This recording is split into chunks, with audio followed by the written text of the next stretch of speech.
Joe Fortenbaugh back for a little Fortenbaugh Friday. You know him well. He used to walk these hallways. He used to grace these microphones. He used to walk these streets here in San Francisco, but no longer. He's on the Strip. He's on your TV. He is helping you put those kids through college with nothing but winners. He is ESPN's betting analyst, Joe Fortenbaugh. What's up, pal? Thanks for coming on. This is big. This is really big because anyone who knows me understands we're about 90 minutes or so away from the start of the World Series. Actually, I think it starts sooner than that. And for me to come on knowing my beloved Phillies are starting in a little bit, it speaks to two things. Number one, how much I love you, Damon, how much I love you, Ray. And number two, I wanted to pass along a message to the great people of the Bay Area. Tonight is what championship baseball is all about. You haven't seen it in a long time. You don't understand it. You nickel and dime everybody. Go spend some money, and you can make it to the World Series like the big dogs. Houston in 5, right? Yeah, that was a great... I didn't even respond to that text today. I saw that, and I thought to myself, this is not even worth my time to respond to him. He's just trying to troll me. But the Phillies at plus 170, it's appealing. It's appealing. I'll just say this. Everyone's going to call me a homer, and that's fine. But that price is big. That price is based on a narrative that this is a spunky little upstart team that's getting hot at the end of the season, which is true, that part. But let's look at the facts. It's a top 5 payroll. It's a stacked lineup. There are 2 bona fide aces and a solid bullpen. Like, this team has been so disappointing for 3, 5, 10 years that everyone's shocked that they're good. They're supposed to be good. They got a ton of good players. So they're being priced like some little upstart. I'll tell you, though, they are not. They are just finally reaching their potential. Let me ask a weird question, because you know all about Mattress Mac, the furniture guy in Houston who lays out huge amounts of money on one side or another, usually Houston. Does the money he lays out affect the line in any material way? I think it can. That's an excellent question. I think it can at some of the books he goes to because he places so much money on it. They take his money because he's not a sophisticated gambler. If he were sophisticated, no way a book's going to let him come in and drop $3 or $5 million. They're willing to take his wagers because they know what he's doing. What he's doing is he's offering these great promotions at his mattress store, and then he's going in and he's betting the other side so that he's covering himself. He's using sports betting essentially as insurance, because he has a massive giveaway if the Astros win, so he might as well make a huge bet. Then if the Astros win, he makes a bunch of cash, but he's giving out a bunch of free mattresses. So he comes out okay in the end, but he gets a ton of free promotion. So he might move the numbers strictly because the book will say, all right, we just took $2 million from Mattress Mac. We'd probably like a little bit of Phillies money. Let's go ahead and balance the books a little bit. Or the book might say, you know what? We're happy to take his cash. We don't find him to be sophisticated. We're comfortable with our position. Let's go ahead and make some money. Learn how gambling works with Joe Fortenbaugh here on 95.7 The Game. I got another question. There's a broad question about the NFL season that we're all sitting in right now. With scoring being historically down and the public just hating to bet the under, how much has Vegas already pivoted to all of that happening? And is there any value still remaining there? So people have started betting more unders, especially in these primetime games, because all you have to do is go on social media on a Thursday night. It obviously hasn't happened the last 2 weeks, but everyone's complaining about how awful the football is, how low scoring the football is. No one turns the game off, notice. Nobody turns it off. Yeah, we're all complaining, saying Thursday night's a terrible product, but I'm sitting there with 15 bets, a bottle of wine. I'm watching every minute of it as I'm on Twitter telling everyone how the world should work. But that's, people are starting to come around on some of the unders. But you're going to see a shift here. You're going to see a shift here in making money on overs. It's already starting to happen a little bit. It happened with that Cardinals-Saints Thursday night game, and I think it could happen with the Packers and the Bills on Sunday night, because that's Rodgers and Josh Allen, and it's only 47.5. If this is a year ago, that spreads over 50, that number right there. So we were seeing... quick story, early in the season, unders were hitting 70%. You can go back to the 80s, you'll find a season where overs hit 58%, and that's the most dramatic production either side has had in 35 years of keeping track of all of this, right? But it's still only 58%. So if you're at 70%, you're going to have some regression, and that's going to come in the form of the overs. So we should have a decent overs run coming up here in the future. How much more, though, do the numbers have to come down? Because the last I looked, before last night's game, unders were like 44, 63, and 1, which is like 59%. Are the numbers still artificially high? Do they have to grind them down lower before they get to balance their books that way? Some of the teams have come down really low. Like, you look at that London game, it was 39 points, and then they announced that Russell Wilson's going to play, so it went up to 40. I don't know why. Even when Russ is healthy, he stinks this year. That's the worst offense in the NFL in terms of scoring, and they've got a good defense. So numbers like that are really low. I think for primetime games, you're seeing lower totals than you would have in the last 20 years. But it will depend on some of the matchup, because there are some teams. It's going to get difficult with some of those with Philadelphia because everyone sees them as explosive. But you play Philly in the first half, and then you don't think about it because Philly's the best first-half team in the business. But then in the second half, they throttle down and run the ball, and teams can come back on them. You saw it happen with the Dallas game the last time out. So that's the trend with them. They jump all over everybody. You might want to lay it with them or play their team total over, which is something like maybe, 18 points or something in the first half, because they are very explosive in those opening 30 minutes. The Xfinity Mobile text line would like to know if you have a lock for the billions who are listening right now. I got one. We're going to go over some college and pro stuff. I'll give you one tomorrow night. ESPN Plus. I'm a company man. You know how I do. Vasily Lomachenko is fighting, and you can bet him to win by stoppage. So all he has to do is win. It just can't go to the cards. It's minus 135. Now, he's like minus 3,000 to win this fight, so you're not going to lay that. But you can lay the 135 on the stoppage. He lost to Teofimo Lopez 2 years ago. He got his shoulder fixed. His last 2 fights out, he has looked fantastic. And he's been fighting in Ukraine, defending his territory. Do you have any bets on sports that people watch? Wow, okay. So let's go with football. What would you like? You just want a great football play this weekend? I would play the 3 with the Seahawks over the Giants. Terrible travel spot for the Giants. 3rd road game in 4 weeks. The first of which was in London, the last of which is across the country against Seattle. I know everyone says the Giants deserve more respect. They're fine. They're having a nice season. They're going to win Coach of the Year. Seattle deserves respect, too. At least Seattle goes out and pounds people. The Giants go to Jacksonville and eke by them. So I'd lay the 3 with Seattle. I think that's a solid one right there. How much did Christian McCaffrey move the 49er line? So when it came to the futures market, they were sitting around 18-1 to win it, and they dropped to about 16-1. So there was a little bit of movement there. Generally, that's not going to happen with a running back, but given what he can do and given how Kyle Shanahan is viewed with his running game and how he designs an offense and the weapons they already have, this was a running back transaction that was going to make a little bit more noise. There was a slight move to the spread, maybe about a point, because no one was really sure if he was going to play much. So that was kind of the handicap there. But now that you're dealing with the Juszczyk and Debo situation for this weekend, it becomes very interesting because we know Shanahan owns Sean McVay, except if it's an NFC championship game. But then at the same time, the Rams are off the bye. They're starting to get healthier. Very tough game. I would play the under. I think it's about 42.5. Speaking of unders, I'd go under there. I don't really trust that Rams offense very much. They have had big-time trouble protecting their quarterback. Joe, the holy grail of any handicapper is finding a trend, spotting it before it even happens, and riding the wave while you still got it. I asked you earlier today. I feel like a James Lipton inside the actor studio. Can I talk to Joey courtside, please? We're very you're more like Zach Galifianakis in between 2 phones. Thank you very much. Also a huge compliment.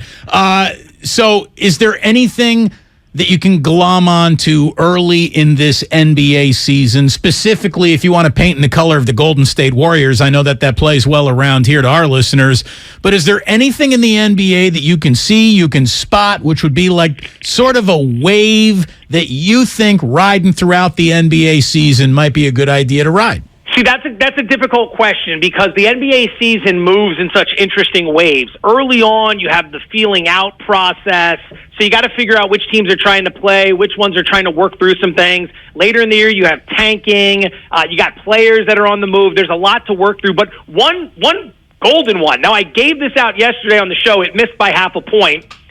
so it lost recently, but the Warriors in the third quarter are still an incredible bet. And that is something that started at 95.7 the game years ago. Like in the gambling world, everybody's on that now. Everybody talks about it like they discovered it. They don't realize that 95.7 was talking about that bet like 5 years ago when it was smashing. Like the Warriors have been smashing third quarters forever. So you can play it before the game or you can play it live. For example, last night's game, it was -1.5 against Miami. I bet it pre-flop, to use a poker term, meaning before the game I bet it. They went out there. They only won by a point in the third quarter, so I lost the bet, but that doesn't shy me away. I mean, that thing's going to hit throughout the course of the season. Now's the time to be on it because you don't have everybody talking about it. Once you get to the playoffs, everyone's betting that thing, talking about it everywhere, and then they artificially inflate it because they know the money's coming.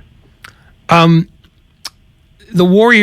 Lakers have always been a huge home team in Vegas.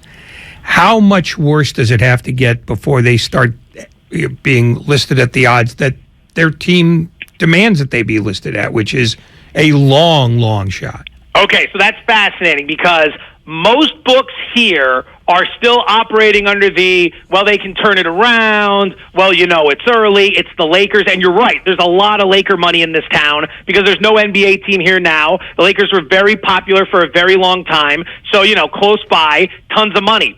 There's one book in town, it's one of the best in town, it's the Las Vegas Superbook over at the Westgate, okay? Jeff Sherman is one of the odds makers over there. He's got him 100-1. And he has been handling Laker action for years. He's been putting playoff action on the Lakers, props he's been creating for 15 years. Before anyone else was even thinking about yes-no playoffs, he was doing that with the Lakers because he knows the market wants it. He's been very sharp with it. He moved them from 18-1 to 40-1 after the first game of the season when they lost. He's like, these guys look terrible. He moved them to 40-1. He just moved them to 100-1. They're with the Knicks right now. They're near the bottom. So that's one book that you can respect that made a huge move on the Lakers. Everybody else is still toiling away because they know they can get away with it. Speaking of the Westgate, is that sort of the insider's go-to book across the board with sports, or are there different books for different sports? So the two to three books you would probably look at that the pros play at would be the Westgate's definitely one of them. They're line originators. There's a lot of books here that just copy numbers, right? They see someone else put up football spreads. They wait until the number gets beat up a little bit by the sharps. Then they put up the number and they take advantage of the market, okay? That happens at too many places. The Westgate originates a lot of stuff. They're very creative with their props as well. Circa Sports, if you follow them at all, they've got an amazing sports book. They've got Stadium Swim, the outside pool sports book area, which is fantastic. They do a lot of great work as well. If you're playing golf props, you'll go to Circa or Westgate. If you're playing props in general, you go to those two places. And then another one at the other end of the strip, the South Point. Jimmy Vaccaro, who's down there, Chris Andrews, who's down there. They originate stuff as well. They get creative and they take sharp money. A lot of places have stopped taking sharp money. They know they can do well just limiting those guys and taking on the suckers. But these books will still take professional money. They're very well respected in the industry. What is the single most Vegas thing you have done in the last 2 to 3 months? Oh, wow. I probably should have paid attention to the text you sent about what you were going to be asking me because I blew that off and I probably would have had something better prepared for this question. I got to tell you, I am Mr. Not Vegas. Like, I'm coaching T-ball. I'm coaching flag football. I got that during the week. I got games on Saturdays. I try to watch games on Sundays. So I haven't done a ton of stuff on the Strip. I know I've got some friends coming in soon. I'll probably get after it a little bit, but I do not have a fun answer to that question. I am terribly sorry. All right. Okay. I should have had something fun, but I'm not cool as I think most people remember from my time in San Francisco. I'm just going to tell you, make a hole on December 10th. Daddy's coming. So we'll see you there. Yeah, that's top priority, taking care of you and your friends when they come to town. Yeah. Top priority. Don't worry about that. It's a shame it's not an ESPN game because that could have been. Who would have thought Indiana not on ESPN? Could have been Damon courtside. Oh, no, they're only putting us on Fox Network, the first ever Big Ten. You know, we're going to be okay. Hey, those games are fun. I went to the Gonzaga-Duke game last year. That was at T-Mobile. That place was packed. Fans from all over the place came in for that. If you guys travel well, That's going to be a really good time. If you guys travel well. I'm assuming you will. Yeah, it always happens. How much did you blow last weekend at the Kids Fall Festival? Did you go north of $1.50 in pumpkins and gourds? Oh, man, these guys they're getting me for everything. I'll let you in on this because this will give everyone a good laugh. I have seen like 8 minutes of this entire Phillies postseason run. Like, I have seen like 8 minutes of it between the coaching and everything else. And then here we go. Game 1 of the damn World Series is tonight, and I find out like 3 days ago I've got this double date I'm going on to this sushi restaurant, which I don't even really like sushi all that much. I know everyone's going to yell and scream, sushi's so awesome. It's okay. I just don't love it. So I got to go to this place. It doesn't have TVs. I'm looking at my wife, who you know, sweetheart, but it's like, what are you doing? It's the World Series. Well, these are parents of kids who are in Wyatt's class, and we saw them at the Fall Festival. Don't you remember? Say, Nikki, would you do this during a Bills game? Would you do this during Bills Chiefs? No, you wouldn't. No, and the way I treat Bills games like top priority in that household. Top priority. I roll out the red carpet to make sure everyone has what they need for their beloved Buffalo Bills as my two sons slowly gravitate towards them. But that's the beauty of the Philadelphia Eagles right now. They're so red hot. If they end up playing the Bills in the Super Bowl, I'm doomed. I'm absolutely doomed. How do you win that scenario? This is a topic for you to discuss after I get off the phone. It'll carry you through the rest of the show. People will be calling 888-957-9570. Forward tease. What do you do if your wife is a fan of the team that plays your squad in the Super Bowl? Because if they win, I lose, and if I win, I lose. Like, I'm losing in both those scenarios. There's no way I can come across clean. I cannot have the Bills and the Eagles meet in the Super Bowl. Book a room. Don't be home. That's it. I gotta come home at some point? Oh, at some point, but by then it'll blow over. She'll be so mad that you left that she'll be grateful that you came back.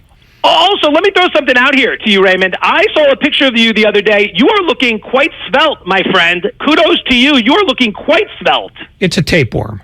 I have a serious question before Damon goes back to torturing you. Go ahead. What does it look like for Prop 27 here, which is basically the major gambling initiative here? Because everything I read is that it's not going to pass. In which case, is Vegas cheering for that or not?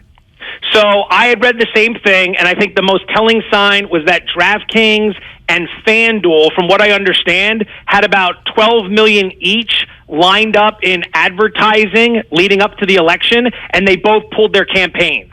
And I think they realized it was the bill was going to be a loser, so why waste the money advertising in California? So I think that's where that's headed as of now. I mean, is it good for Nevada? It probably. You know, a lot of these books are starting to branch out. So, you know, if you're Caesars and you're here, at the same time, you know, you're going to have books across the border. I'll tell you one thing some of us do. This is ridiculous, but DFS. We can't play DFS in this state.